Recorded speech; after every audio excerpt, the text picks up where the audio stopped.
ఐపీఎల్లో మరో సమరానికి సిద్ధమైంది చెన్నై సూపర్ కింగ్స్.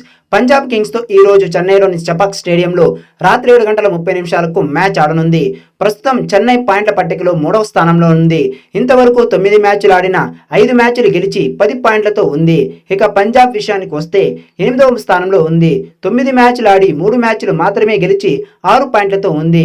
ఈ మ్యాచ్లో గెలిస్తే చెన్నైకి ప్లే ఆఫ్కి మరింత దగ్గరవుతుంది. ఇక ఈ మ్యాచ్కి చెన్నై సూపర్ కింగ్స్ తుది జట్టు చూస్తే రహానే, రుతురాజ్, డారెల్ మిచెల్, శివం దుబే, జడేజా, ధోని, మొయిన్ అలీ, తుషార్ దేశ్పాండే, పతిరణ, ముస్తఫిజుర్ రెహమాన్, దీపక్ చాహర్ ఉండే అవకాశం ఉంది.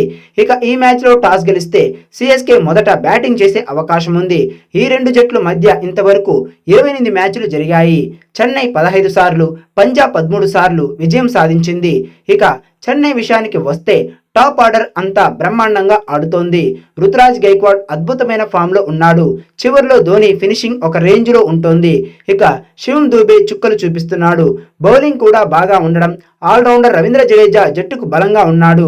ఇలా అన్ని రకాలుగా చెన్నై ముందంజలో ఉంది. ఇక పంజాబ్ విషయానికి వస్తే మొన్నటి వరకు పాతాళానికి పడిపోయిన పంజాబ్ ఉన్నట్టుండి ఒక్కసారిగా జూలు విదిల్చింది. కోల్కతా ఇచ్చిన 262 పరుగుల టార్గెట్ని ఛేదించింది. అదే ఫామ్లో ఇప్పుడు కూడా కొనసాగితే పంజాబ్ని ఆపడం చెన్నైకి కాస్త కష్టమే.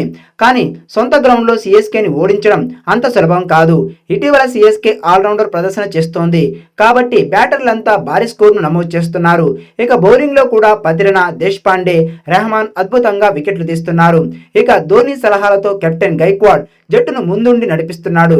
కాబట్టి ఈ మ్యాచ్లో గెలిస్తే సిఎస్కే దాదాపుగా ప్లే ఆఫ్కి వెళ్లడం ఖాయం. ఈ వీడియోపై మీ అభిప్రాయాన్ని కామెంట్ బాక్స్ లో తెలియజేయండి. ఈ వీడియో మీకు నచ్చితే లైక్ చేయండి, షేర్ చేయండి, కామెంట్ చేయండి. మరిన్ని అప్డేట్స్ కోసం మన ఛానల్ సబ్స్క్రైబ్ చేయండి. అలాంటి పక్కన ఉన్న గంట సింబల్ గట్టిగా కొట్టండి.